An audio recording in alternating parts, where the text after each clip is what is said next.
Hey everyone, if you've been stuck trying to decide whether this Eastwood Motorized Bead Roller is worth the investment or if you're still not sure how it actually fits into your workflow, this review is for you. I've spent some time looking at what this tool can do, where it saves time, and where it might leave you wanting more. Link is in the description if you want to check the product details on Amazon. Now, the big question a lot of people have is whether a motorized bead roller is even necessary for their projects. If you're mostly working with small panels or just dabbling in sheet metal, this might feel like overkill. But if you're rolling beads on larger pieces like hoods, fenders, or even custom fabrication, having a motorized unit makes a huge difference. You're not fighting the tool anymore, it's doing the heavy lifting while you guide the material. That alone cuts down on fatigue and keeps your lines consistent, which is especially helpful when you're working alone. One thing that stood out right away is the throat depth. At 24 inches, you've got room to maneuver around big panels without constantly repositioning the workpiece. That's not something you always see in entry-level bead rollers, and it makes a real difference when you're trying to keep a long bead straight. The motor itself is a 1/6 horsepower reversible unit, which is enough to handle up to 18-gauge steel and 16-gauge aluminum. That's solid for most DIY and light professional work. But if you're pushing thicker material regularly, you might want to check your specs again. Here's the catch, though, this is just the bead roller. It doesn't come with a stand, and it requires a separate item, the 20622B, to complete the setup. That's an extra cost and another thing to track down, so if you're expecting a plug-and-play solution, this isn't it. You'll need to factor that in when you're budgeting. Also, since it's designed for solo work, the setup leans toward portability over stability. If you're used to benchtop tools with solid frames, you might find the lack of a stand a bit jarring at first.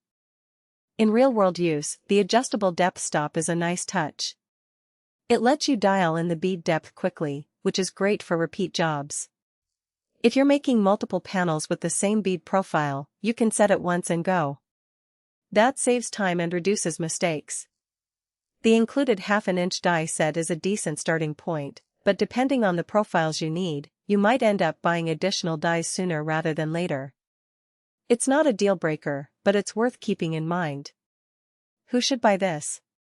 If you're a DIYer or a small shop owner who regularly works with sheet metal and wants to improve consistency without burning out, this tool is a solid pick. It's especially useful if you're already invested in Eastwood's ecosystem or plan to be. The motorized control makes it easier to focus on precision rather than brute force, and the throat depth gives you the flexibility to handle larger projects. On the flip side, if you're only doing occasional small projects or you're not ready to commit to the extra cost of the stand and additional tooling, this might not be the right move yet. It's also not ideal if you're working with very thick material on a regular basis, since the motor and gauge ratings have their limits. The biggest strength here is the motorized control. It's not just about speed, it's about control.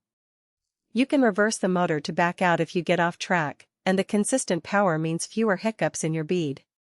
The throat depth is another standout feature for larger workpieces.